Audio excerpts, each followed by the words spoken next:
பதம், எனக்காக தேவன் எல்லாவற்றையும் முடித்தார் அப்படின்ற அந்த வேத பதம், அது ஒரு மிகப்பெரிய தாக்கத்தை கொண்டு வந்தது. ஸோ இந்த நாளிலேயும் தொடர்ந்து வார்த்தைகளை கேட்க போகிற நம்முடைய இருதயங்கள் தேவனுடைய மிஷன் ஆகிய தேவன் தம்மை மகிமைப்படுத்துகிறார்.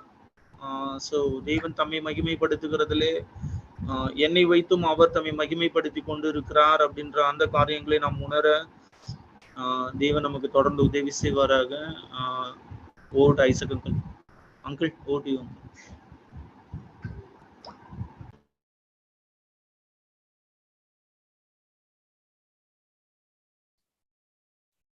இயேசு கிறிஸ்துவின் விலையேறப்பட்ட நாமத்தினாலே உங்கள் யாவரையும் வாழ்த்துகிறேன்.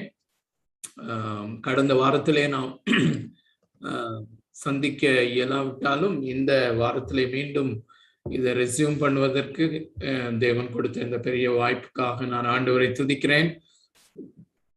ஒருவேளை தம்பி இளங்கோ ஜெபித்தது போல நாம் இதை தொடர்ந்து செய்வதற்கு தேவனுடைய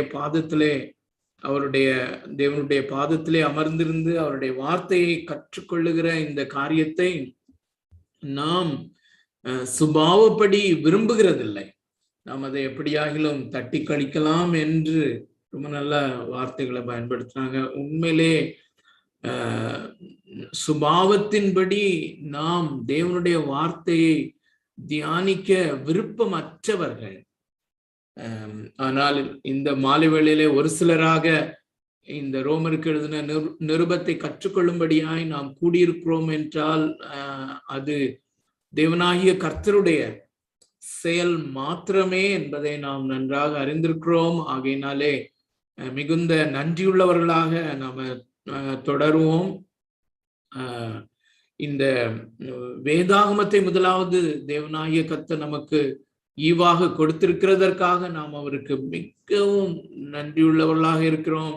கடந்த வாரத்திலையும் நம்ம பார்த்தது மாதிரி எவ்வளவோ முஸ்லிம் கண்ட்ரீஸ், எவ்வளவோ ஆதிவாசி ஜனங்கள் இருக்கிற இடங்களிலே அவர்களுடைய சொந்த மொழிகளிலே இந்த வேதாகமம் இல்லாத பொழுது தேவன் எவ்வளவு நம்மேல் கரிசனை உள்ளவராக, என்மேல் கரிசனை உள்ளவராக, அந்த வேதாகமம் எனக்கும் உங்களுக்கும் கிடைக்கும் ஒரு இடத்திலே நம்மை பிறக்க செய்து, நமக்கு கிடைக்க செய்து, நம்முடைய சொந்த மொழியிலே அதை வாசிக்கத்தக்கதாக அநேகரை தேவன் பயன்படுத்தி அவர்கள் தங்களுடைய ரத்தங்களை சிந்தி தியாகத்தோடு இவைகளை எழுதி நமது கரத்திலே இது கிடைக்கும்படி செய்தது தேவனாகிய கர்த்தர். அது மாத்திரமல்ல, அதை நாம் கற்றுக்கொள்ளும்படி நமக்கு ஆவலை கொடுக்கிறவரும், கற்றுக்கொள்ளும்படி நம்முடைய இருதயத்தின் கண்களை திறக்கிறவரும் அவர்தான். அருமையான தேவனுடைய பிள்ளைகளே, இந்த மாலை வேளையிலே நமக்கு இந்த வேத ஆராய்ச்சியின் மூலமாக நம்முடைய அறிவை பெருக்கிக் கொள்ள வேண்டும் என்பது இந்த மாலையிலே நம்முடைய நோக்கம் கொஞ்சமும் அல்ல. எப்படியாயிலும் இயேசுவை தரிசிக்க வேண்டும். இந்த வேதாகமத்திலே உள்ள அந்த வார்த்தையிலே அந்த சங்கீதக்காரன் ஜெபித்தது போல உங்களுடைய வேதத்தின் அதிசயங்களை காணும்படி என் கண்களை திறந்தருளும் என்கிற ஜெபத்தோடு கூட வேதாகமத்தினுடைய அதிசயம் கிறிஸ்து அல்லாதபடி வேறு ஒன்றுமில்லை. ஆகையினாலே அந்த கிறிஸ்துவை தான் நாம் பார்க்க வேண்டும், அந்த கிறிஸ்துவை தான் நாம் அடைய வேண்டும். அந்த கிறிஸ்துவின் சமூகம்தான் நமக்கு பரிபூர்ண ஆனந்தத்தையும் நித்திய பேரின்பத்தையும் நமக்கு கொடுக்கிறதான அந்த சமூகம் இந்த மாலையிலே நமக்கு அருளப்பட வேண்டும். அது இல்லாதபடி நம்முடைய வெறும் அறிவுக்காக நாம் நிச்சயமாக கூடவில்லை. ஸோ நம்ம தொடர்ந்து தியானித்து கொண்டிருக்கிறபடி 3வது அதிகாரத்துக்கு திருப்புவோம். ஸோ கடந்த வாரத்திலே 3வது அதிகாரம் 1வது வசனம் முதல் 8வது வசனத்தை நாம் கற்றுக்கொள்ள முயற்சி செய்தோம். நான் அதிகமாக அந்த வேத பகுதியை குறித்து அந்த வேத பகுதியை குறித்த ஒரு இன்ட்ரோடக்ஷன்லேயே அது மிகவும் கடினமான ஒரு வேத பகுதி என்று அதிகமாக சொல்லி நானே அதை ரொம்ப கன்ஃபியூஸ் பண்ணி விட்டதா அதிகமா ஃபீல் பண்ணேன். எனிவே மீண்டும் ஒரு முறை அதே வேத பகுதியை நாம படிக்க முயற்சி செய்வோம். ரொம்ப அங்குமிங்குமாக வேறு ரெஃபரன்ஸ்க்கு போகாதபடி சற்று நிதானமாக பிளெயினா அந்த டெக்ஸ்ட நம்ம ஒரு முறை கூட வாசித்து அதை கற்றுக்கொள்ள பரிசுத்த ஆவியானவர் தாமே நமக்கு உதவி செய்வாராக. ஒருவேளை கடந்த வாரத்திலே இந்த வேத பகுதியை புரிந்து கொண்டவர்களாக இருந்தாலும் ஒருவேளை இந்த வாரத்திலே சற்று வித்தியாசமான கண்ணோட்டத்திலே அல்லது வித்தியாசமான முறையிலே தேவனாகிய கர்த்தர் நம்மோடு கூட இடைப்படுகிறவராக இருக்கலாம். ஆகையினாலே தெளிந்த எண்ணத்தோடு கூட பரிசுத்த ஆவியானவருடைய உதவியை நாடி ஜெபத்தோடு கூட நம்ம தொடருவோம். நான் சொன்னேன், இந்த வேதாகம பகுதி அநேக தேவனுடைய பிள்ளைகளுக்கு அநேக கமெண்ட்ரிஸ படிக்கும் போது அல்லது அநேக வேத போதகர்களுடைய அவர்களுடைய எக்ஸ்போசிஷன்ஸை கேட்கும் போதும் அவர்கள் எல்லாருமே பொதுவாக இந்த வேத பகுதி மிகவும் கடினமான வேத பகுதி என்று சொல்வதை நான் சொன்னேன். அது போல மிக முக்கியமாக மார்ட்டின் லாய்ட் ஜோன்ஸ் என்பவர் உங்களுக்கு தெரிந்திருக்கலாம். அவர் மிகவும் ஒரு மருத்துவராக இருந்து மிகவும் கற்று தேர்ந்து தேவனோடு கூட இயேசுவோடு கூட மிக நெருக்கமாக நெருங்கி வாழ்ந்த மிகவும் ஆழமான ஒரு சிந்தனையாளர். அவரும் இதை கடினமான ஒரு பகுதி என்று சொல்லி இருக்கிறத நான் சொன்னேன்.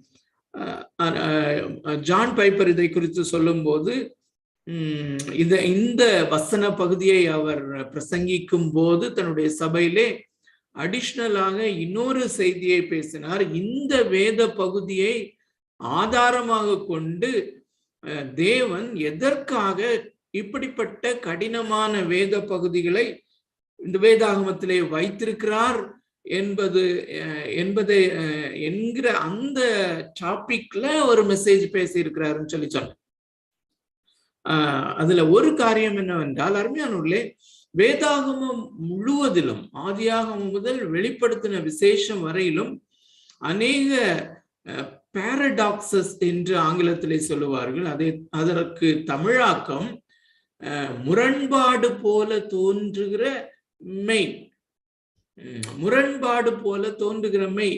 இந்த ஒரே காரியம் அல்லது ஒரு விஷயம் ரெண்டு முரண்பாடான கருத்துக்களாக முன்வைக்கப்படுவதை அங்குமிங்குமாக வேதத்தை படிக்கும் போது நம்ம கற்றுக்கொள்ள முடியும், அதை பார்க்க முடியும். சோ அந்த இரண்டிலையுமே ஒன்றை விட்டு விட்டு இன்னொன்றை நாம் எடுத்துக்கொண்டு போவோமே ஆனால் நாம் தவறு செய்கிறவர்கள் ஆகிவிடுவோம். நாம் சரியான சத்தியத்தை கற்றுக்கொள்ள முடியாது. அநேக முரண்பாடுகள் போல தோன்றுகிற மெய், அது உண்மை, ட்ரூத். அதுல ஒன்று என்னவென்றால், நாம் பார்க்கிறோம்,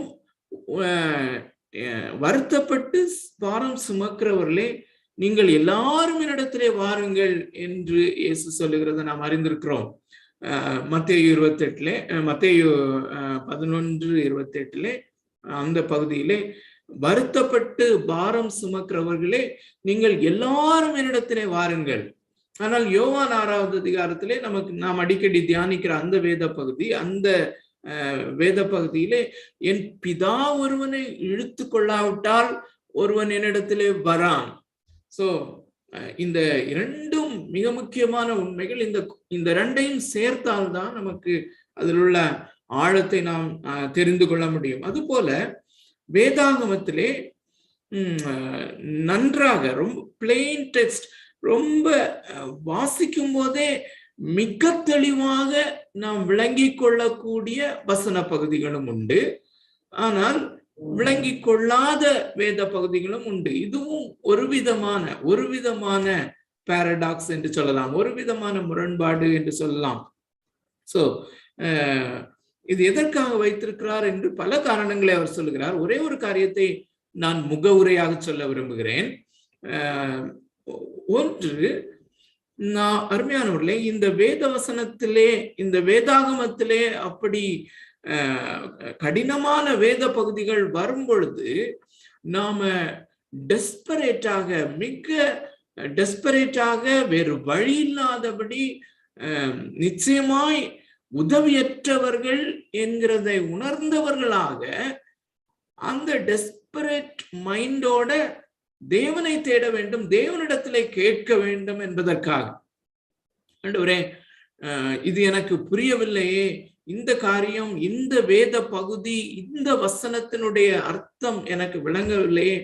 ஆண்டவரே, நீர் அப்படியாயிலும் எனக்கு சொல்லித்தராவிட்டால், நீர் என்னுடைய இருதயத்தின் கண்களை திறக்காவிட்டால் என்னால இதுல சத்தியத்தை பார்க்க முடியாது, என்னால் இதை புரிந்து கொள்ள முடியாது என்று டெஸ்பரேட்டாக அவரை தேடுதல், அவரிடத்திலே ஜெபத்தின் மூலமாக அவரை மன்றாடி கேட்குதல், கடினமாக சிந்தனை செய்தல், இந்த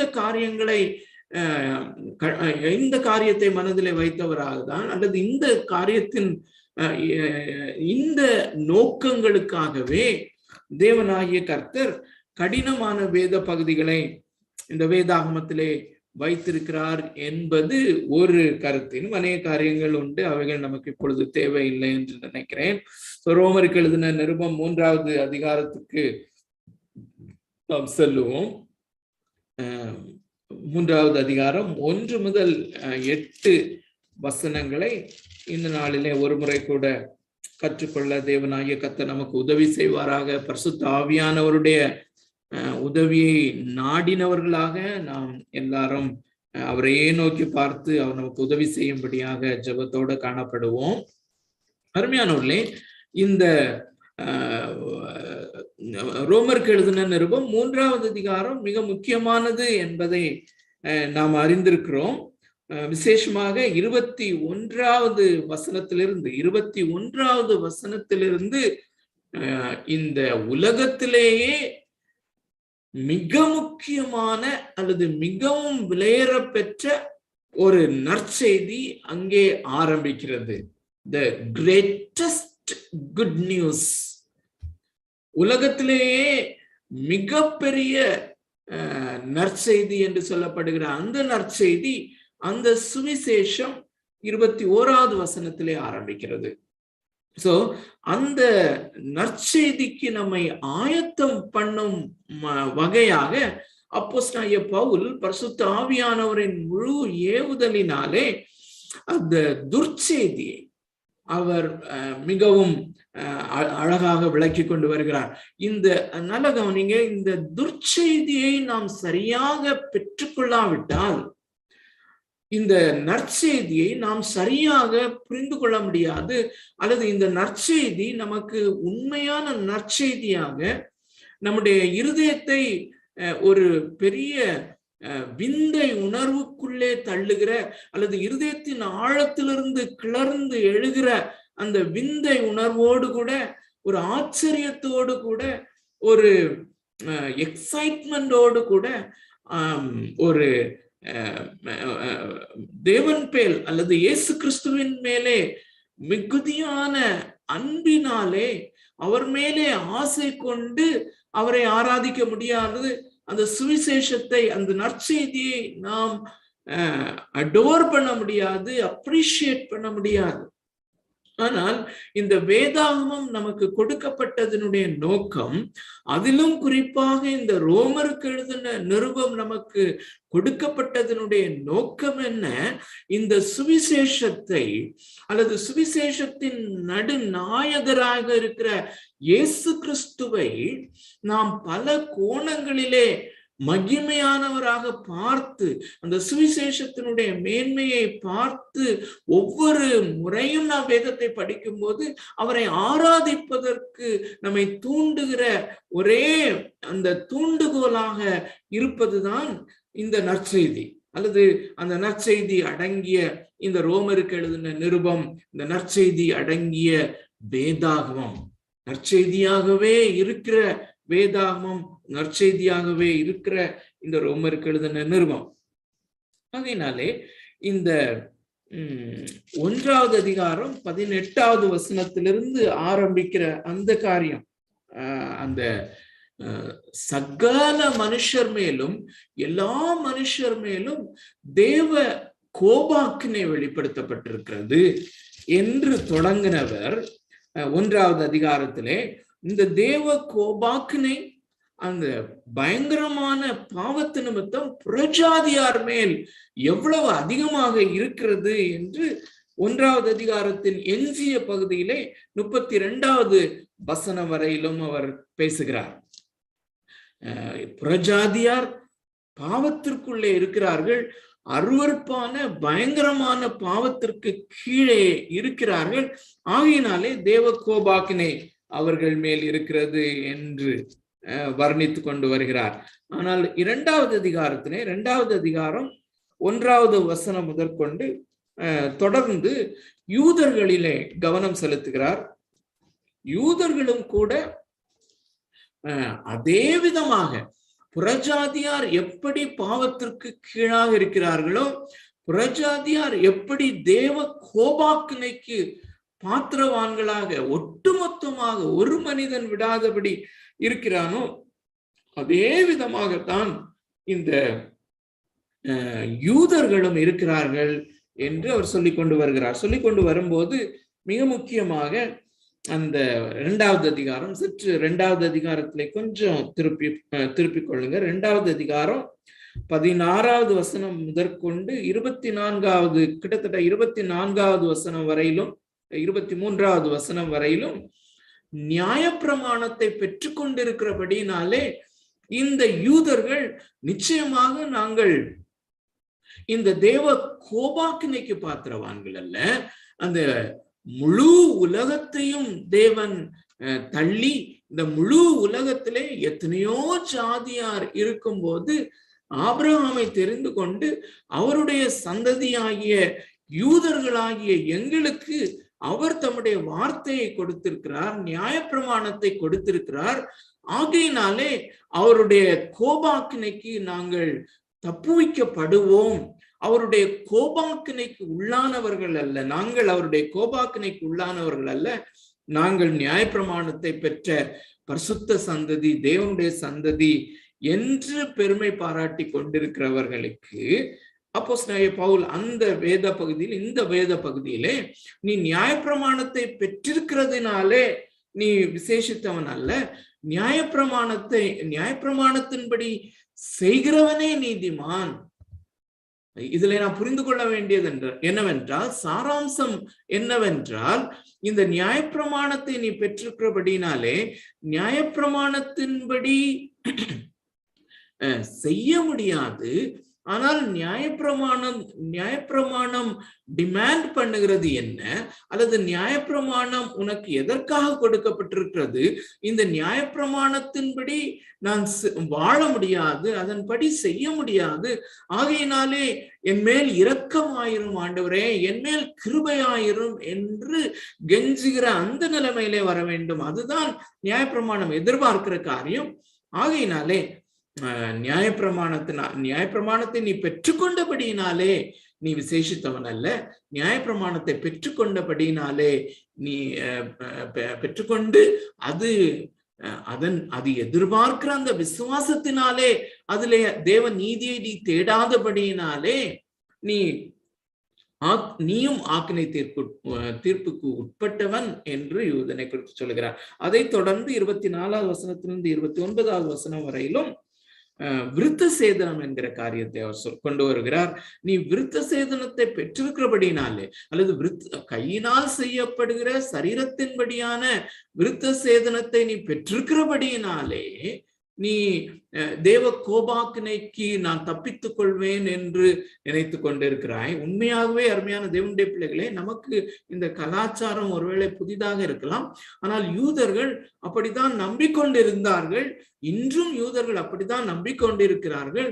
அவர்கள் அந்த கையினால் செய்யப்படுகிற, மாம்சத்தில் செய்யப்படுகிற அந்த விருத்த சேதனம் தேவனோடு கூட செய்யப்பட்டிருக்கிற அந்த உடன்படிக்கையினுடைய அடையாளம். உடன்படிக்கை தேவன் என்னோடு கூட, அல்லது எங்களுடைய இந்த ஜாதியோடு கூட உடன்படிக்கை பண்ணியிருக்கிறார்.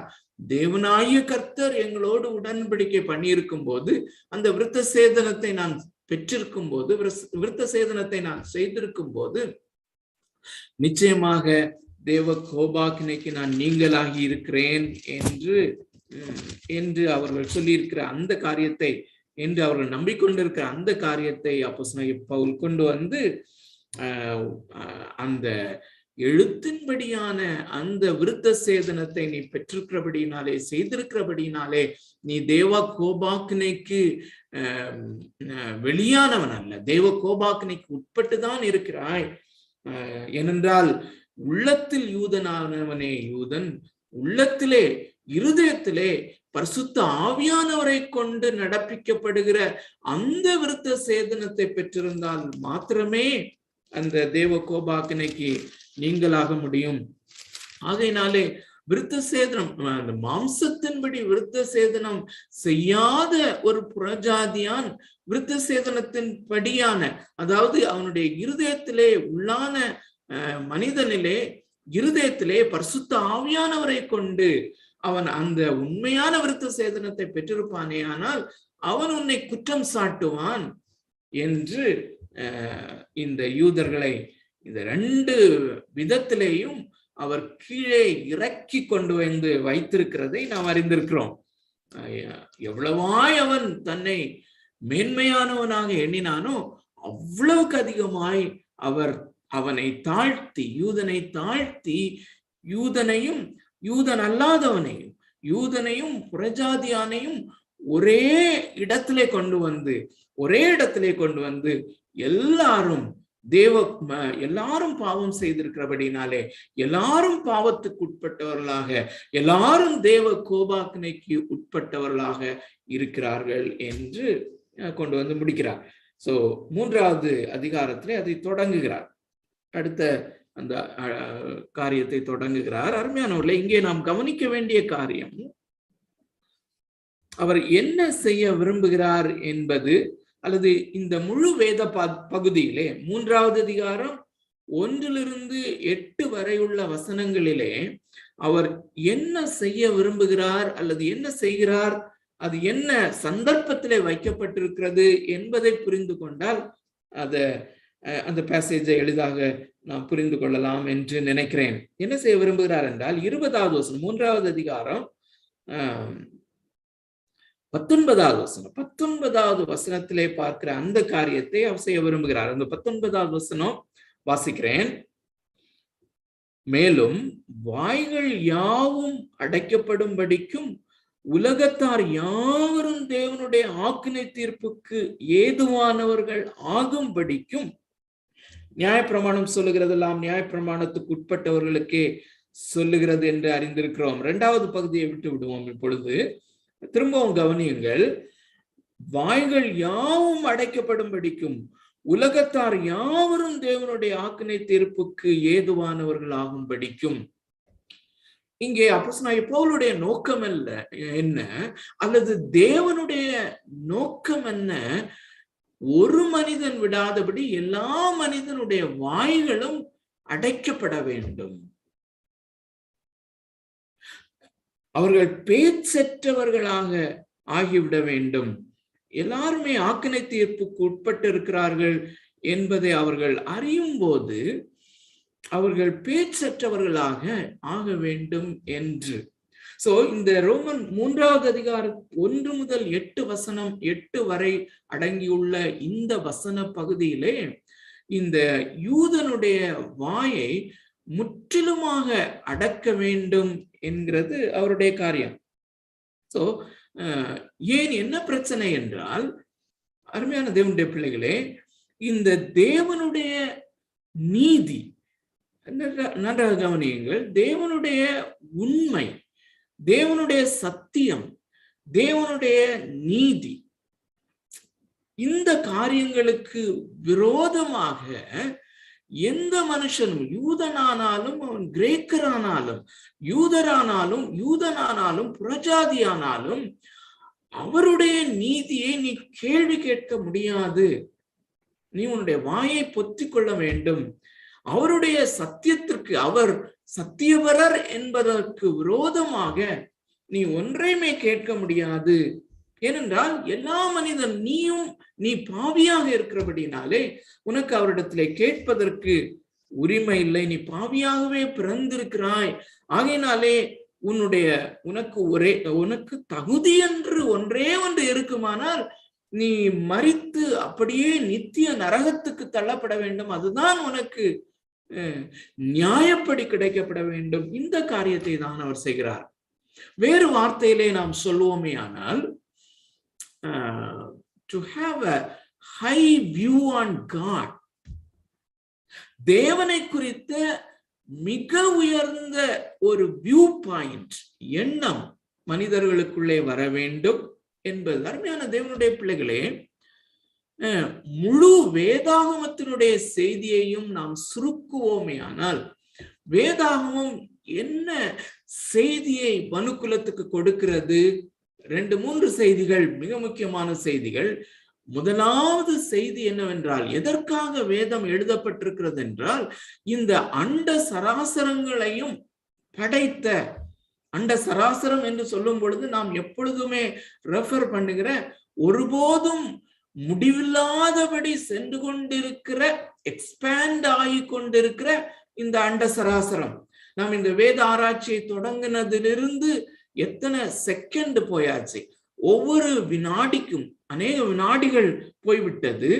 ஒவ்வொரு வினாடிக்கும் 4800 பிரம்மாண்டமான நட்சத்திரங்களுக்கு இடமுண்டாக்கி 4800 நட்சத்திரங்கள் இந்த ஸ்பேஸ இடம் பிடித்து கொண்டு இருக்கின்றன அப்படின்னு சொன்னா, இவ்வளோ பெரிய தேவன் அவைகளை எல்லாவற்றையும் ஞானமாய் படைத்த அண்ட சராசரங்களையும் ஆளுகை செய்கிற, ஒவ்வொரு நொடிப்பொழுதும் ஒவ்வொரு நொடிப்பொழுதும் அவைகளை ஆளுகை செய்து மேனேஜ் பண்ணி கொண்டிருக்கிற அவ்வளவு பெரிய தேவன், அந்த தேவனாகிய கர்த்தர் தன்னை குறித்து எழுதி கொடுத்திருக்கிறார் என்றால், அவரை குறித்த மிக உன்னதமான ஒரு வியூ மனிதனுக்கு இருக்க வேண்டும் என்பது ஒரு மிக முக்கியமான நோக்கம். சோ இரண்டாவது, அதை சார்ந்த இரண்டாவது நோக்கம் என்னவென்றால், எந்த அளவுக்கு எல்லையற்றவராக தேவனை குறித்த ஒரு உயர்வான எண்ணம் உண்டாகிறதோ, அதே ப்ரொபோர்ஷனுக்கு, அதே விகிதாச்சாரத்திற்கு மனிதன் தன்னை குறித்து மிகவும் மிகவும் மோசமானவனாக, அல்லது ஒரு low view point about man, மனிதனை குறித்து படிக்கிற மனிதன் தன்னை குறித்து மிகவும் லோவாக, இந்த இவ்வளவு பெரிய தேவனாகிய கர்த்தருக்கு முன்பதாக நான் எந்த அளவுக்கு நான் ஒன்றுமில்லாதவன், அந்த பாவம் பிரவேசித்தபடினாலே எந்த அளவுக்கு நான் ஒன்றுமில்லாதவன், எந்த அளவுக்கு நான் பாவியா இருக்கிறேன். இந்த 2 எண்ணங்களும் மிகவும் முக்கியமானது. அருமையான தேவனுடைய பிள்ளைகளே, இந்த 2 எண்ணங்களும் சைமல்டேனியஸாக மனிதனுக்கு வர வேண்டும் என்பது தேவனுடைய ஒரு மிக முக்கியமான ஒரு காரியம். அது ஒரு வசனத்தை நான் வாசிக்க விரும்புகிறேன். யோபினுடைய புஸ்தகம். யோபு நமக்கு நன்றாக தெரியும். யோபுவின் புஸ்தகத்திலே தேவனாகிய கர்த்தர் அவனோடு கூட இடைப்பட்டு வரும் பொழுது கடைசியிலே அவனிலே நடைபெறுகிற ஒரு காரியம். யோபுவின் புஸ்தகம் 40வது அதிகாரம். அருமையானவர்களே, நமக்கு நன்றாக தெரியும் 38வது வசனத்தில் இருந்து தொடர்ந்து தேவனாகிய கர்த்தர் அவனிடத்திலே 80 கேள்விகளை கேட்கிறார் என்று. 80 கேள்விகளை கேட்டு தேவன் யார் என்பதை அவனுக்கு ஒரு வித்தியாசமான முறையிலே வெளிப்படுத்துகிறார்.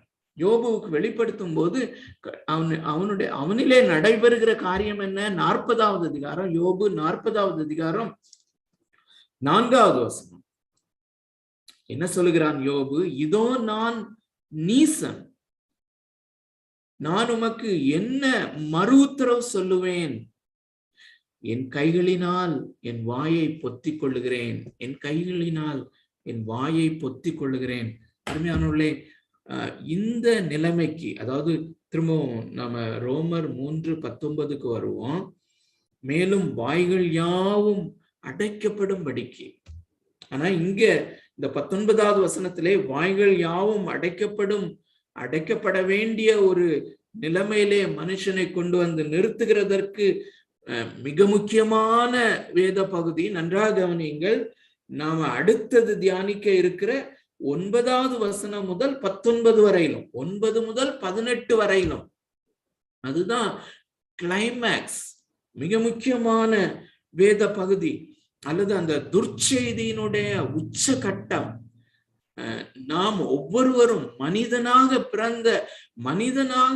இந்த உலகத்திலே பிறந்த ஒவ்வொருவனும் எப்படிப்பட்ட நீசன், யோபு சொல்லுவது போல எப்படிப்பட்ட நீசனா இருக்கிறான் என்பதை அப்போஸ்தலனாகிய பவுல் மிக தெளிவாகவும் அநேக பழைய ஏற்பாட்டின் வேத பகுதிகளை கொண்டு மிகவும் ஆணித்தரமாகவும் உறுதிப்படவும் கொண்டு வருகிறவர். என்ன காரணத்துக்காக கொண்டு வருகிறார்?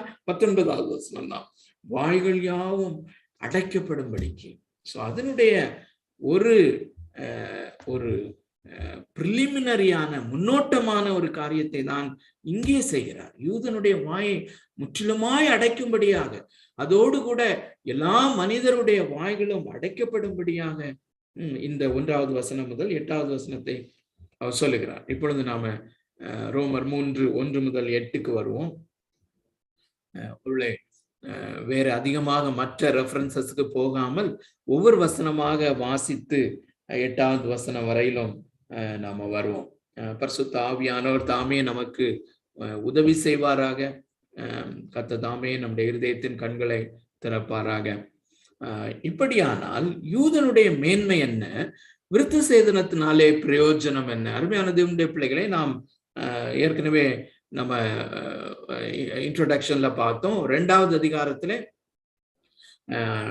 யூதன் அந்த தேவனுடைய நியாயப்பிரமாணத்தை நான் பெற்றிருக்கிறபடினாலே நான் விசேஷித்தவன் என்ற எண்ணமுடையவனாக இருக்கிறான். விருத்த சேதனத்தை நான் செய்திருக்கிறபடினாலே, விருத்த சேதனத்தை தேவனிடத்திலிருந்து அடையாளமாக நான் கட்டளையாக பெற்றிருக்கிறேன். அது மாத்திரமல்ல, நான் மாம்சத்திலே விருத்த சேதனம் செய்திருக்கிறேன், ஆகையினாலே நான் விசேஷித்தவனாய் இருக்கிறேன். என் மேலே தேவ கோபாக்கினை இருக்கிறது என்று சொல்ல முடியாது. யூதர்களாகிய நாங்கள் ஒட்டுமொத்தமாக, நாங்கள் விசேஷித்தவர்கள், ஒட்டுமொத்தமாக இந்த தேவ கோபாக்கினையிலிருந்து நாங்கள் ரட்சிக்கப்படுவோம். நாங்கள் தேவ கோபாக்கினைக்கு உட்பட்டவர்கள் அல்ல என்று எண்ணிக்கொண்டிருக்கிறார்களா? இதனாலே அவர்களிடத்திலே அவர்களில் ஒருவன் அல்லது யூதர்கள் கேட்கிற வண்ணமாக அவர் கேட்கிறார். இப்படியானால் யூதனுடைய மேன்மை என்ன? விருத்த சேதனத்தினால் பிரயோஜனம் என்ன? இந்த இடத்துல அவர் என்ன செய்கிறார்? அந்த யூதனை மிகவும் கீழே அவர் இறக்கிவிட்டு இப்ப திரும்ப மேல கொஞ்சம் ஏற்ற முயற்சி செய்கிறார் அல்லது ஏற்றுகிறார். அதுல ஒரு விசேஷம் இருக்கிறது என்று சொல்லுகிறார். இப்படியானால் யூதனுடைய மேன்மை என்ன? விருத்த சேதனத்தினால் பிரயோஜனம் என்ன? அது எவ்விதத்திலும் மிகுதியா இருக்கிறது, அது அதிகமா இருக்கிறது, அல்லது யூதனுடைய மேன்மை விசேஷமா இருக்கிறது. அதற்கு என்ன காரணம்? ஒரு காரணத்தினாலே அல்லது ஒரு காரணத்தின் அடிப்படையிலே யூதர்கள் விசேஷித்தவர்கள். எதன் அடிப்படையிலே? தேவனுடைய வாக்கியங்கள் அவர்களிடத்தில் ஒப்புவிக்கப்பட்டது விசேஷித்த மேன்மையாமே. அருமையான தேவனுடைய பிள்ளைகளே, இந்த தேவனுடைய வாக்கியங்கள் தேவனுடைய வார்த்தை என்று சொல்லப்படவில்லை. அது முதலாவது நாம் அப்சர்வ் பண்ண வேண்டிய ஒரு காரியம். தேவனுடைய வார்த்தை என்று சொல்லப்படவில்லை, தேவனுடைய வாக்கியங்கள். ஆங்கிலத்திலே ஆரக்கிள்ஸ் ஆஃப் காட். தேவன் தாமே பேசின காரியங்கள். இந்த அண்ட சராசரங்களையும் படைத்த எல்லையற்ற சேரக்கூடாத ஒளியிலே வாசம் பண்ணுகிற ஒவ்வொரு துரும்பையும், ஒவ்வொரு பாக்டீரியாவையும், வைரஸையும் கூட மேனேஜ் பண்ணக்கூடிய அந்த மகா உன்னதமான எல்லையற்ற தேவனாகிய கர்த்தர்,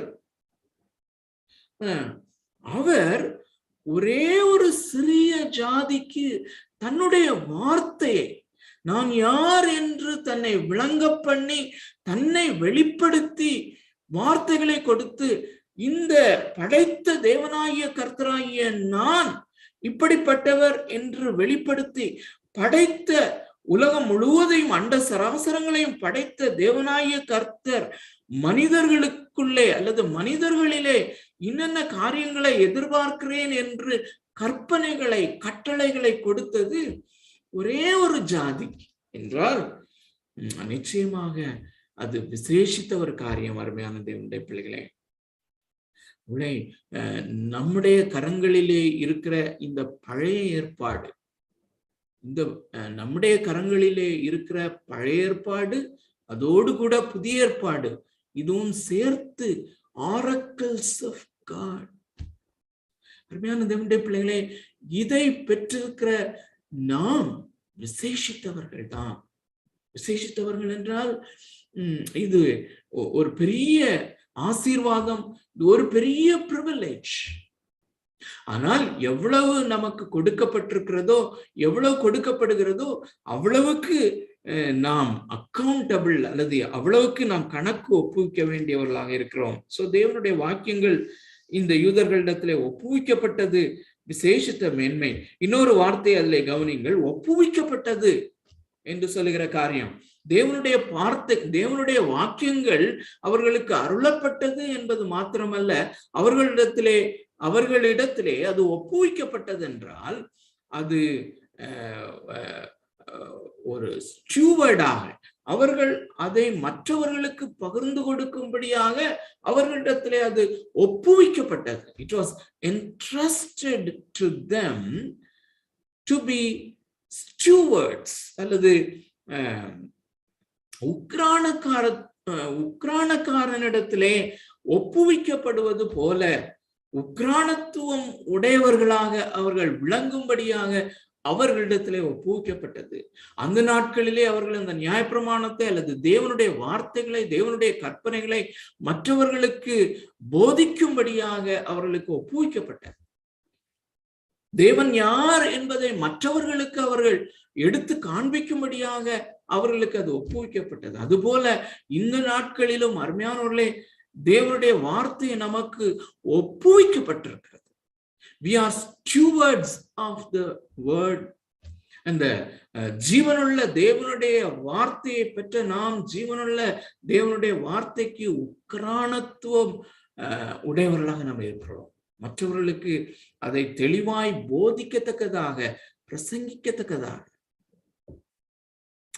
தேவனுடைய பிள்ளைகளை, கடந்த வாரத்திலே இந்த திருத்துவத்தை குறித்து ஒரு சில காரியங்களை நான் யோசித்து கொண்டிருந்தபடினாலே சில பாப்புலரான சுவிசேஷகர்கள், பாப்புலரான பிரீச்சர்ஸ் இந்த தமிழ்நாட்டிலே அவர்கள் என்ன கருத்துடையவர்கள் என்பதை நான் கேட்கும்போது ரொம்ப ஆச்சரியமும் அதிசயமாக இருக்கிறது, வேதனையாக இருக்கிறது. அவர்களே இந்த பிதா, குமாரன், பரிசுத்த ஆவியானவர் என்பதை மிகவும் குழப்பி ஜனங்களை மூவரும் ஒன்றுதான், பிதாதான் குமாரனாக வந்திருக்கிறார், குமாரன் தான் பரிசுத்த ஆவியானவர் என்பது போல குழப்பி, அருமையான தேவனுடைய பிள்ளைகளே, அதை குறித்து இன்னொரு சாரார் மிகவும் வேடிக்கையாக கிண்டல் செய்வதும், இப்படி தேவனுடைய வார்த்தைக்கு முன்பதாக நடுக்கத்தோடும் பயத்தோடும்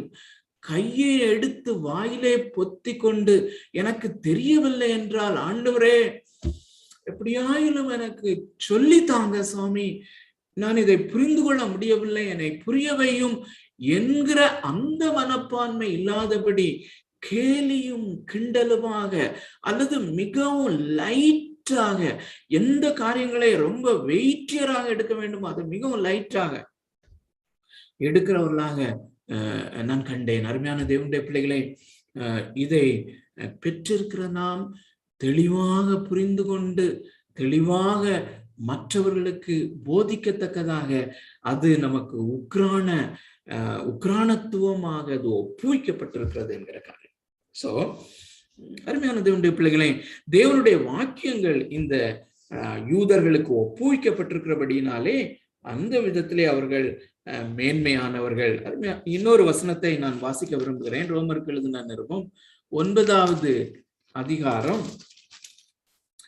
ஏனென்றால் இங்குதான் இந்த அப்போஸ்தலனாகிய பவுல் இதை பின்தொடருகிறார். இந்த இடத்திலே இந்த 3வது அதிகாரம் 2வது வசனத்திலே தேவனுடைய வாக்கியங்கள் அவர்களுக்கு அருளப்பட்டபடியினாலே அருளப்பட்டது விசேஷித்த தன்மை என்று சொல்லுகிறார்.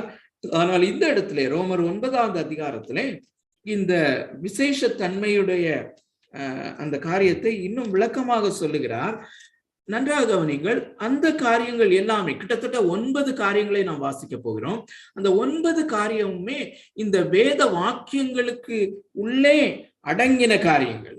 9வது அதிகாரம் 4வது வசனத்திலிருந்து வாசிக்கிறேன். ரோமர் 9:4. அவர்கள்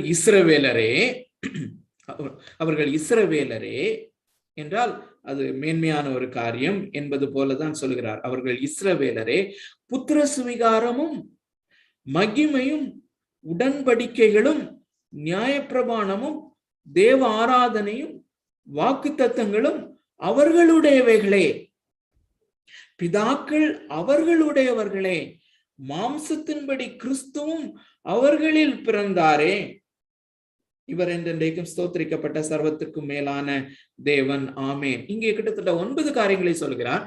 அவ்வளவு காரியங்களும் தேவனுடைய வாக்கியங்கள் என்று நாம் வாசித்த அந்த ரோமர் 3:2 தேவனுடைய வாக்கியங்கள் என்று சொல்லப்பட்ட அந்த வாக்கியங்களுக்கு உள்ளே அடங்கி இருக்கிற காரியங்கள் என்ன? உடன்படிக்கைகள், மகிமை, தேவாராதனை, நியாயப்பிரமாணம், இவைகள் எல்லாம் அதற்குள்ளே அடங்கி இருக்கிறது. அடாப்ஷன் அது கூட அதுல அடங்கி இருக்கிறது, அவர்களுக்குரியது என்று தெளிவாக சொல்லுகிறார். அருமையான தேவனுடைய பிள்ளைகளை, எபேசியர் 2வது அதிகாரத்திலே இந்த நம்மையும் கூட இந்த யூதர்களோடு ஒன்றாக்கி யூதர்களாக்கி அந்த உள்ளத்திலே விருத்த சேதனத்தை அவர் கொடுத்து இந்த அடாப்ஷன், அந்த இந்த புத்திர சுவிகாரம் என்கிற காரியம் அவர்களுடையதே என்றிருக்கிறது, நம்முடையதாகவும் ஆகியிருக்கிறது என்பது மிக மேன்மையான காரியம். அருமையானவர்களே, ஆனா அங்க போய் அங்க டோல் பண்ண நான் விரும்பவில்லை. இங்கே இதை தொடர்ந்து 9வது அதிகாரத்திலே 4, 5 வாசித்தோம். 6ஐயும் வாசிக்கிறேன் என்றால் மிகவும் தொடர்புடையதாக இருக்கிறது. 6வது வசனம், தேவ வசனம் அவமாய் போயிற்றென்று சொல்லக்கூடாது. ஏனென்றால் அங்கே சொல்லுகிற அதே காரியத்தை தான் இங்கே கண்டினியூ பண்ணுகிறார். அருமையானவர்களே, நன்றாக கவனியுங்கள்.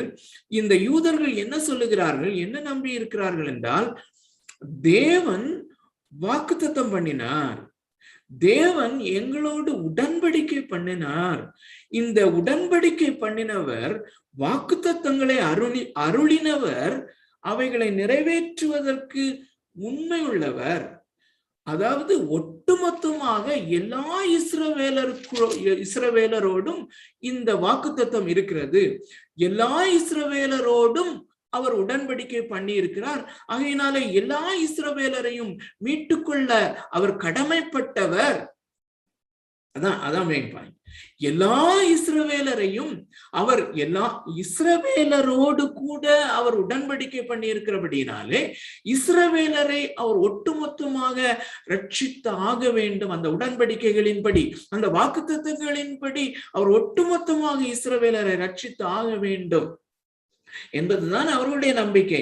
ஆனால் அதை உடைப்பது போல இந்த 9வது அதிகாரம் 6வது வசனத்துல என்ன சொல்கிறார், தேவ வசனம் அவமாய் போயிற்று என்று சொல்லக்கூடாது. இங்கே அவருடைய வாதம் என்னவென்றால், எல்லா இஸ்ரவேலர்களும் இஸ்ரவேலர்கள் அல்ல, அதிலே தெரிந்து கொள்ளப்பட்டவர்கள் சிலர்தான் என்பதை தான் கொண்டு வருகிறார்.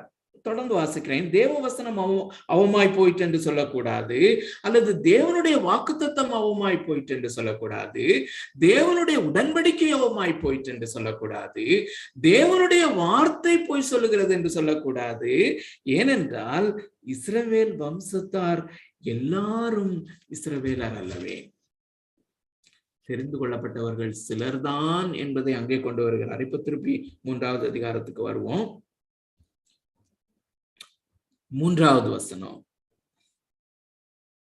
சிலர் விசுவாசியாமல் போனாலும் என்ன, அவர்களுடைய அவிசுவாசம் தேவனுடைய உண்மையை அவமாக்குமோ? அருமையான தேவனுடைய பிள்ளைகளே, இங்கே சிலர் என்று போடப்பட்டிருக்கிறபடினாலே கொஞ்சம் ஒரு ஃபாகியா அதை தெளிவாய் புரிந்து கொள்வதற்கு அது கொஞ்சம் தடையா இருக்கிறது போல இருக்கிறது. இதை குறித்து மார்ட்டின் லாய்ட் ஜோன்ஸ் மிகவும் ஆழமான ஆராய்ச்சி செய்து, இந்த சிலர் என்கிற காரியம் அவருக்கு கடினமாக இருந்தபடினாலே அவர் மார்ட்டின் லாய்ட் ஜோன்ஸுக்கு அந்த பதம் கடினமாக இருந்தபடினாலே அவர் அதிகமாய் ஆராய்ச்சி செய்து அதிகமான கமெண்ட்ரிஸை படித்த அந்த நாட்களில் உள்ள வேத பண்டிதர்கள் அவர் சொல்லுகிறார், அதை நான் முழுமையாய் ஆமோதிக்கிறேன், அதுதான் சரியாய் ஃபிட்டிங்கா இருக்க முடியும். அவர் என்ன சொல்லுகிறார் என்றால், அருமையானவர்களே, அப்போஸ்தலனாகிய பவுல் மிகவும் பாலிஷ்டாக, இந்த இடத்திலே டிப்ளமேட்டிக்காக அல்லது மிகவும் பாலிஷ்டாக அவர் சொல்லுகிறபடியினாலே சிலர் என்கிற வார்த்தையை அவர் பயன்படுத்துகிறார். ஆனால் பெரும்பாலான என்றுதான் அங்கே நாம் பொருள் கொள்ள வேண்டும் என்று. அப்படியானால் தேவனுடைய வார்த்தையை நாம் திருத்துகிறோமா? நிச்சயமாக அல்ல. அருமையான தேவனுடைய பிள்ளைகளே, நன்றாய் கவனிங்கள். மிகவும் பயத்தோடும் மிகவும் நடுக்கத்தோடும் நான் தேவனுடைய வார்த்தைக்கு முன்பதாக நாம் நிற்கிறோம். பயப்படத்தக்க தேவனுடைய வார்த்தை. அருமையான தேவனுடைய பிள்ளைகளே, இந்த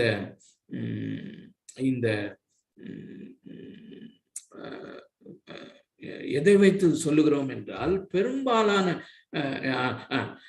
இந்த டாக்ட்ரின் ஆஃப் இன்ஸ்பிரேஷன், தேவன் நமக்கு இந்த வசனத்தை எழுதி கொடுத்திருக்கிறார் என்றால், இந்த வேதாகமத்தை கொடுத்திருக்கிறார் என்றால், அது எதன் அடிப்படையில் என்றால் இன்ஸ்பிரேஷன். தேவனுடைய பிள்ளைகள், தேவனுடைய மக்கள் பரிசுத்த ஆவியானவராலே ஏவப்பட்டு எழுதினார்கள். அப்படி ஏவப்பட்டு எழுதும் போது யார் அதை எழுதினார்களோ அல்லது யாரை கொண்டு தேவன் எழுதினாரோ அவர்களுடைய எழுத்து நடை அல்லது அவர்களுடைய ஸ்கில், அவர்களுடைய திறமைகளை தேவன் அல்லத்தட்டாதபடி அதை ஓவர் கம் பண்ணி எழுதவில்லை என்பதை நாம் புரிந்து கொள்ள வேண்டும். என்ன சொல்ல வருகிறேன் என்றால், அப்போஸ்தலனாகிய பவுல் அல்லது பவுல் ஒரு நிருபத்தை எழுதுகிறார் என்றால், பவுலினுடைய எழுத்து திறமை, பவுலினுடைய அந்த சிந்தனை திறன், அவைகள் எல்லாவற்றையும் தேவன் அப்படியே வைத்து பரிசுத்த ஆவியானவர் அவரை இன்ஸ்பயர் பண்ணி தன்னுடைய வார்த்தையை அங்கே எழுதுகிறார். மிகவும் ஆச்சரியமான ஒரு காரியம். இதை நாம் புரிந்து கொள்வது கொஞ்சம் கடினம்தான், ஆனாலும் எளிதாக பரிசுத்த ஆவியானவர் நமக்கு ஆக்கி தருவார். அது போல பேதுரு ஒரு நிருபத்தை எழுதுகிறார் என்றால், பேதுருவினுடைய ஆழ்த்தத்துவத்தை அவர் ஒதுக்கி வைத்து விட்டு பயன்படுத்துகிறவர் அல்ல. அவனுடைய பேதுருவினுடைய எழுத்து நடை, பேதுருவினுடைய படிப்பு, அவனுடைய புரிந்து கொள்ளும் திறன், அதை அப்படியே அவர் பயன்படுத்துகிறார். சோ இங்கே மார்ட்டின் லாய்ட் ஜோன்ஸுடைய கூற்றுப்படி சிலர் என்று அவர் பாலிஷ்டாக எழுதுகிறார். ஆனால் பெரும்பாலான மக்கள், நன்றாக கவனிங்கள், பெரும்பாலான யூதர்கள், இதுதான் நடைமுறை, இதுதான் நடந்த காரியம், நடக்கின்ற காரியம்.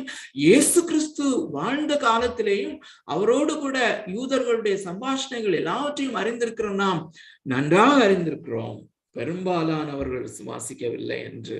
சோ சிலர் என்றே நாம் வைத்துக் கொண்டாலும் கூட, சிலர் விசுவாசியாமல் போனாலும் என்ன, அல்லது பெரும்பாலானவர்கள் விசுவாசியாமல் போனாலும் என்ன என்றால், கீழே வரும்போது எல்லாரும் பொய்யராய் மாறினாலும் என்று சொல்லுகிறார். அதையும் வைத்து பார்க்கும்போது பெரும்பாலான மக்கள், பெரும்பாலான யூதர்கள் விசுவாசியாமல் போனால் என்ன,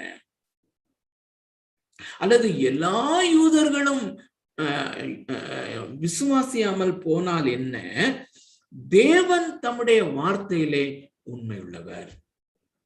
தேவன் இஸ்ரவேலருக்கு செய்த உடன்படிக்கைகளிலே உண்மையுள்ளவர்.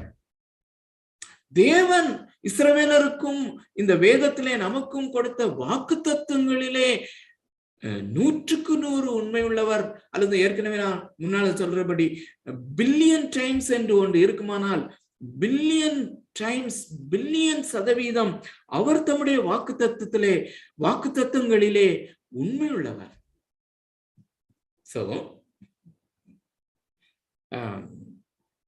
அவர்களுடைய அவிசுவாசம் தேவனுடைய உண்மையை அவமாக்குமோ அவமாக்காது. அல்லது தேவன் தம்முடைய வார்த்தையிலே உண்மையுள்ளவர் என்பதை இங்கே அவர் நிரூபிக்கிறார். அது மாத்திரம் இல்ல, அடுத்தது அவர் என்ன சொல்லுகிறார் என்றால், இந்த மனிதனுடைய அவிசுவாசம், யூதர்களுடைய அவிசுவாசம் தேவன் வாக்குத்தத்தத்தில் உண்மையில்லாதவர் என்று சொல்ல முடியாது. மனிதர்களுடைய அவிசுவாசம், யூதர்களுடைய அவிசுவாசம் தேவனுடைய அந்த விசுவாச தன்மையை அல்லது தேவனுடைய உண்மையை சற்றும் குலைக்க முடியாது என்பது மாத்திரமல்ல, அடுத்து என்ன சொல்ல வருகிறார் என்றால், அந்த யூதர்களுடைய அவிசுவாசம், மனிதர்களுடைய அவிசுவாசம் தேவனுடைய உண்மையை மிக அதிகமாக விளங்க பண்ணுகிறது என்பதுதான் அவருடைய கருத்து. அதான் மிக முக்கியமான காரியம். அது மாத்திரமல்ல, இந்த யூதர்களுடைய அவிசுவாசம் தேவனை அதிக உண்மை உள்ளவராக காண்பிக்கிறது. இன்டர்ன் தேவனை மகிமை உள்ளவராக காண்பிக்கிறது. மனிதனுடைய அவிசுவாசம் தேவனை மகிமை உள்ளவராக காண்பிக்கிறது அல்லது அதிக உண்மை உள்ளவராக காண்பிக்கிறது என்பதை அவர் சொல்கிறார். 3வது வசனம் திரும்பியும், சிலர் விசுவாசியாமல் போனாலும் என்ன, அவர்களுடைய அவிசுவாசம் தேவனுடைய உண்மையை அவமாக்குமோ? நிச்சயமாய் அவமாக்க மாட்டாது. 4வது வசனம் தொடர்ந்து, அப்படி ஆக மாட்டாது, அப்படி ஆக்க மாட்டாது, அப்படி ஆக்க மாட்டாது. இப்பதான் இந்த சங்கீதம் 51:4 தாவீதினுடைய ஜெபத்தை இங்கே கொண்டு வருகிறார்.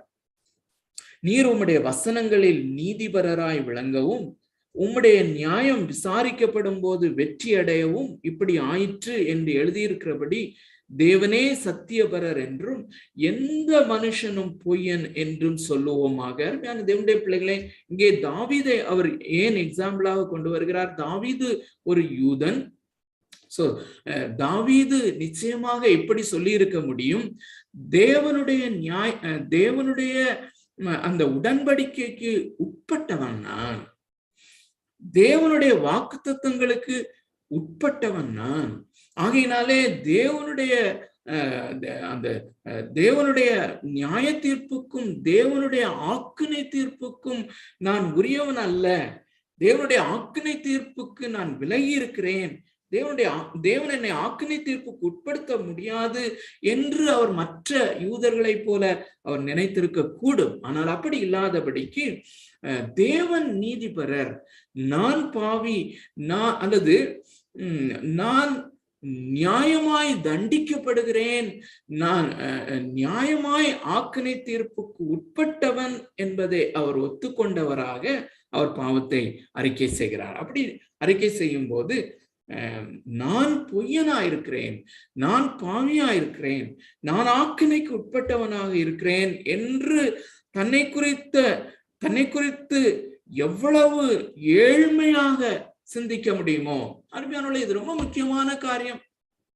இயேசு கிறிஸ்துவினுடைய மலை பிரசங்கத்திலே அந்த ஆவியில் எளிமை உள்ளவன் பாக்கியவான் என்று சொல்லுகிறது இதுதான். அருமையானவர்களே, இது ஒரு பெரிய கிருபை. இதை எந்த ஒரு மனுஷனும் தானாக செய்துவிட முடியாது. பரிசுத்த ஆவியானவர் அவனுக்குள்ளே கிரியை செய்யாதபடி, அல்லது தேவன் கிருபையாய் அவனுக்குள்ளே, தேவன் அருளுகிற கிருபை அல்லாதபடி மனிதன் தன்னை பாவி என்றும் தன்னை பொய்யன் என்றும் ஒத்துக்கொள்ள முடியாது. ஆனால் அந்த ஒத்துக்கொள்ளுதலை இங்கே நம்ம பார்க்கிறோம். நிறைய எக்ஸாம்பிள்ஸ் நம்ம சொல்ல முடியும். சவுலினுடைய பாவ அறிக்கையை நாம் அறிந்திருக்கிறோம், அவனால் அதை ஒத்துக்கொள்ள முடியல. ஆகான் என்கிறவனுடைய கதையை நாம் நன்றாக அறிந்திருக்கிறோம். அவ்வளவு தூரம் நெருக்கமாக வந்த போதும் நல்லா தெரியும், அவன் பேர்லதான் சீட்டு விழும்னு அவனுக்கு நல்லா தெரியும். ஆனாலும் கூட பாருங்க, அந்த கோத்திரமாக குலம் குலமாக வந்து கடைசியிலே சீட்டு அவன் பேரிலே விழுகிறது வரையிலும் அவன் தன்னுடைய பாவத்தை ஒத்துக்கொள்ளாதவனாக இருக்கிறத நம்ம பாக்குறோம்ல. நிறைய எக்ஸாம்பிள்ஸ் நம்ம பார்க்க முடியும். அருமையான தேவனுடைய பிள்ளைகளே, மனிதன் தன்னை பாவி என்று ஒத்துக்கொண்டாலும் கூட நாம் ஒவ்வொருவரும் அறிந்திருக்கிறோம், நான் அறிந்திருக்கிறேன் எந்த அளவுக்கு நான் பாவி என்பதை நான் சரியானபடி உணரக்கூடாதவனாகவே நான் இருக்கிறேன். அது ஒரு கிருபை. அந்த கிருபை இல்லாதபடி நமக்கு முடியாது. சோ என்ன சொல்லுகிறார்? திரும்பியும் வாசிக்கிறேன் 4வது வசனம். அப்படி ஆக்க மாட்டாது, நீர் உம்முடைய வசனங்களின் நீதிபரராய் விளங்கவும் உம்முடைய நியாயம் விசாரிக்கப்படும் போது வெற்றியடையவும் இப்படி ஆயிற்று என்று எழுதியிருக்கிறபடி தேவனே சத்தியபரர் என்றும் எந்த மனுஷனும் பொய்யன் என்றும் சொல்வோமாக. எல்லா மனுஷனும் பொய்யன் என்று சொல்வோமாக. 5வது வசனம். நான் மனுஷர் பேசுகிற பிரகாரமாய் பேசுகிறேன். நம்முடைய அநீதி இப்போ உண்மையை தாண்டி நீதி அநீதி என்கிற லாங்குவேஜ்ல பேசுகிறத நாம பார்க்கிறோம். நம்முடைய அநீதி தேவனுடைய நீதியை விளங்க பண்ணினால், இது ஆங்கில வேதாகமத்தில் மிக அழகாக our unrighteousness demonstrates the righteousness of God, அல்லது சில வேதாகமங்களிலே மனுஷனுடைய அநீதி, நம்முடைய அநீதி தேவனுடைய நீதியையும் அவருடைய மகிமையும் பெரிதாக காண்பிக்கிறது என்பது போல நாம் வாசிக்க முடியும். நம்முடைய அநீதி தேவனுடைய நீதியை விளங்க பண்ணினால் என்ன சொல்லுவோம்? கோபாக்கினையை செலுத்துகிற தேவன் அநீதரா இருக்கிறார் என்று சொல்லலாமோ? அருமையான தேவனுடைய பிள்ளைகளே, இங்கே பிரச்சனை என்னவென்றால்,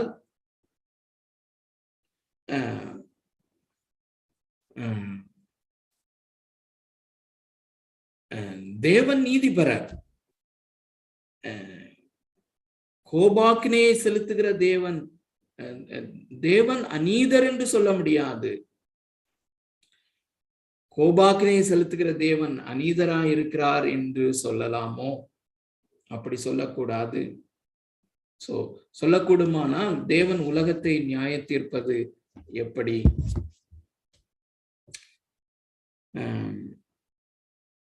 அருமையான தேவனுடைய பிள்ளைகளே,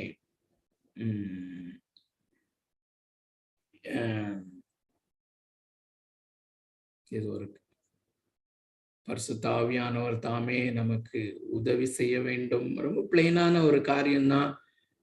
கொஞ்சம் பரிசுத்த ஆவியானவர் நிச்சயமாய் நமக்கு உதவி செய்யாதபடி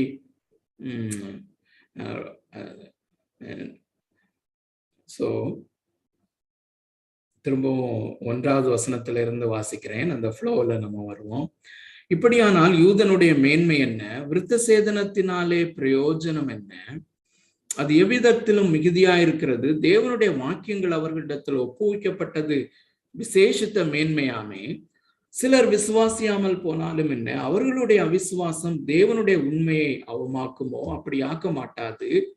நீர் உம்முடைய வசனங்களில் நீதிபரராய் விளங்கவும் உம்முடைய நியாயம் விசாரிக்கப்படும் போது வெற்றி அடையவும் இப்படி ஆயிற்று என்று எழுதியிருக்கிறபடி தேவனே சத்தியபரர் என்றும் எந்த மனுஷனும் பொய்யன் என்றும் சொல்லுவோமாக.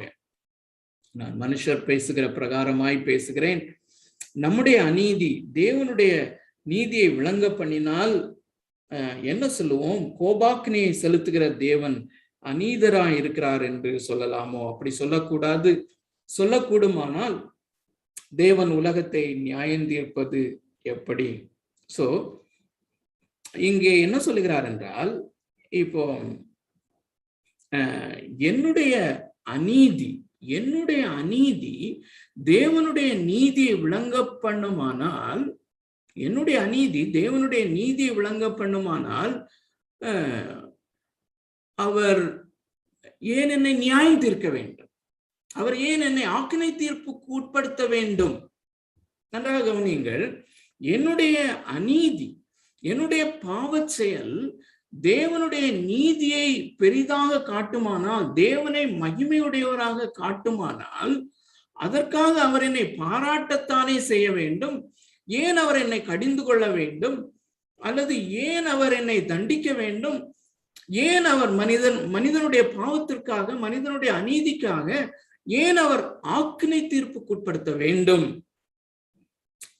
என்ற ஒரு எண்ணம். அதற்கு தான் அவர் சொல்லுகிறார், அப்படியானால் கோபாக்கினையை அவர் எப்படி செலுத்த முடியும்? கோபாக்கினையை செலுத்துகிற தேவன் அநீதரா இருக்கிறார் என்று சொல்லலாமோ?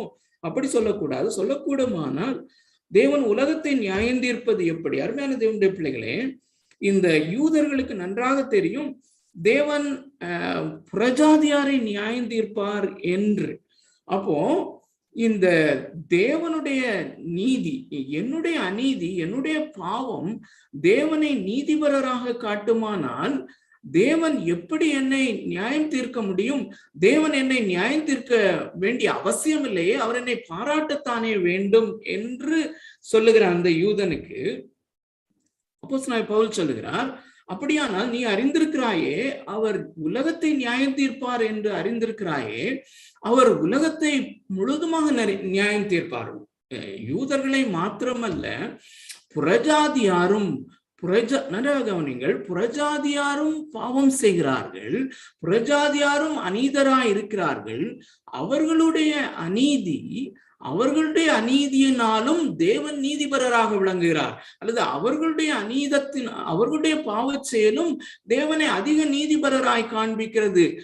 அப்படியானால் அவர்களை அவர் நியாயம் தீர்க்க முடியாதே. ஆனால் இங்கே அவர்களை அவர் நியாயம் தீர்க்கிறார். அவர்களை அவர் நியாயம் தீர்க்க வேண்டும் என்பது யூதர்களுக்கு கண்டிப்பாக தெரியும். சோ அவர்களை எப்படி நியாயம் தீர்ப்பார்? அவர்கள் செய்கிற அநீதி தேவனை நீதிபரராக காண்பித்தாலும் அவர் அவர்களை கண்டிக்கிறார். அதுபோல யூதனாகிய உன்னுடைய அநீதி அவருடைய நீதியை வெளிப்படையாக காண்பித்தாலும், மிக அதிகமாக காண்பித்தாலும், அதனாலே நீ தப்பித்துக் கொள்ள முடியாது. அவருடைய நீதியை விளங்க பண்ணும்படியாக தானே நான் பாவம் செய்கிறேன் என்று நீ தப்பித்துக் கொள்ள முடியாது. ஏனென்றால் அதே பிரின்சிபிள் அடிப்படையில தான் அவனும் புறஜாதியானும் பாவம் செய்கிறான், புறஜாதியானும் அநீதனாய் இருக்கிறான். அவன் மேலும் அவனை அவர் நியாயம் தீர்க்கிறார். சோ அவனை நியாயம் தீர்ப்பது உண்மை என்றால், அவனை நியாயம் தீர்ப்பது அவருடைய நீதியின்படி சரியானதென்றால், உன்னையும் அவர் நியாயம் தீர்ப்பார் என்பதுதான் அதனுடைய சாராம்சம். சோ திரும்பவும் வாசிக்கிறேன். நான் மனுஷர் பேசுகிற பிரகாரமாய் பேசுகிறேன். நம்முடைய அநீதி தேவனுடைய நீதியை விளங்க பண்ணினால் என்ன சொல்லுவோம்? கோபாக்கினையை செலுத்துகிற தேவன் அநீதராய் இருக்கிறார் என்று சொல்லலாமோ? அப்படி சொல்லக்கூடாது. சொல்லக்கூடுமானால் தேவன் உலகத்தை நியாயம் தீர்ப்பது எப்படி? அன்றியும் என் பொய்யினாலே, 7வது வசனம், அன்றியும் என் பொய்யினாலே தேவனுடைய சத்தியம் அவருக்கு மகிமை உண்டாக விளங்கினது உண்டானால், இங்க எவ்வளவு அழகாக அந்த மகிமையை கொண்டு வருகிறான் பாருங்கள்.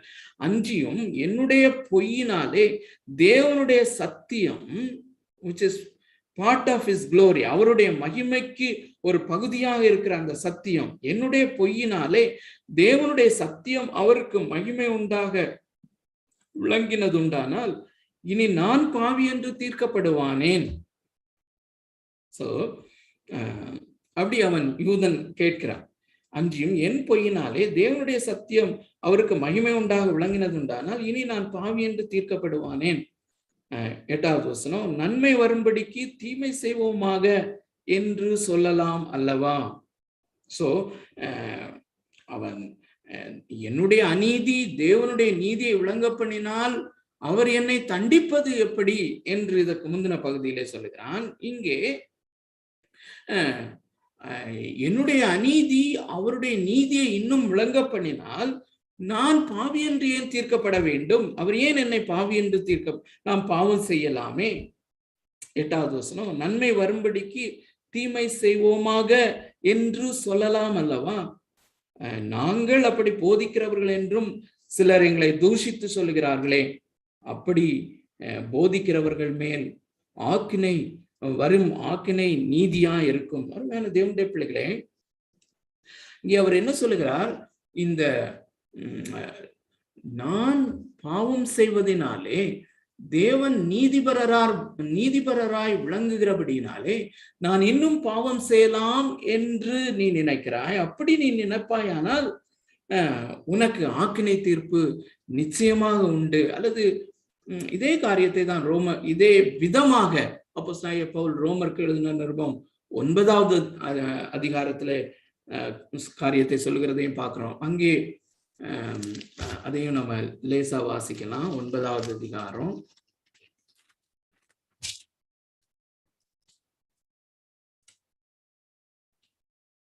9வது அதிகாரம் 18வது வசனம்.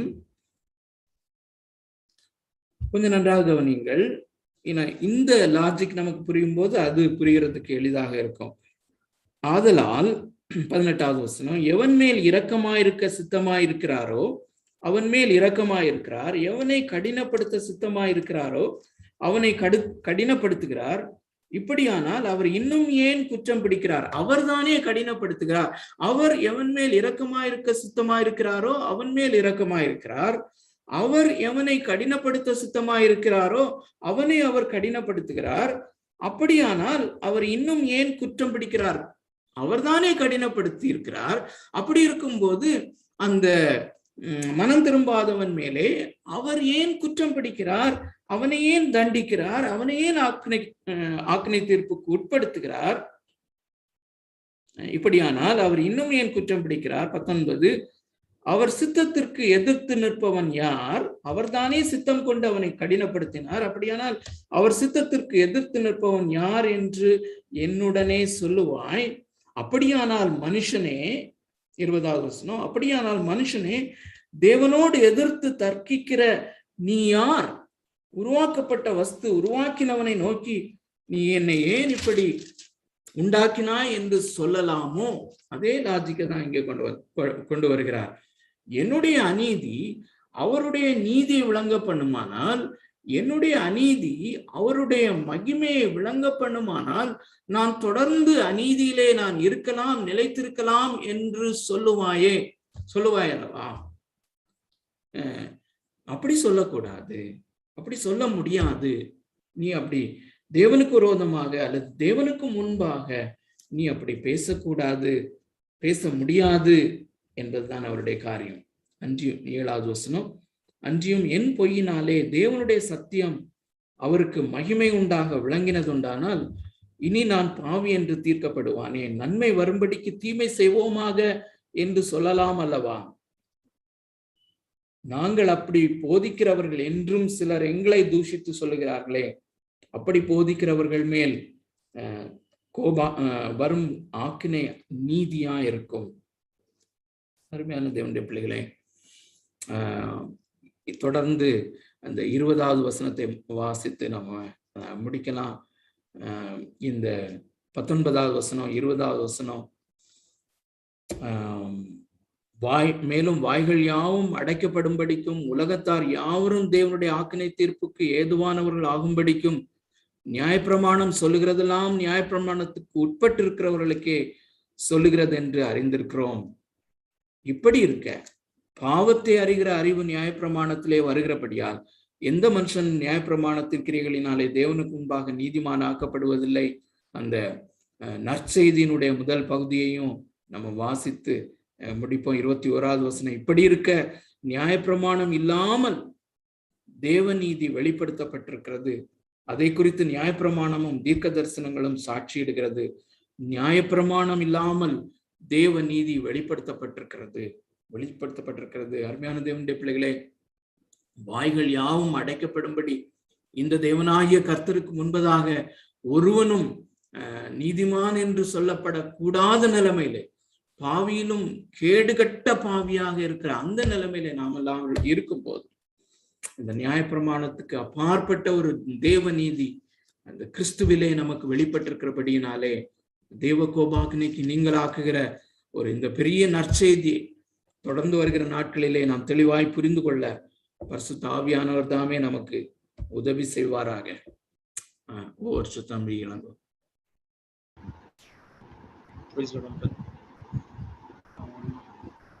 ஓகே, இந்த வேளையிலும் நம்ம கேட்ட இந்த வசனங்களின் அடிப்படையில் ரோமர் 3ஆம் அதிகாரத்துல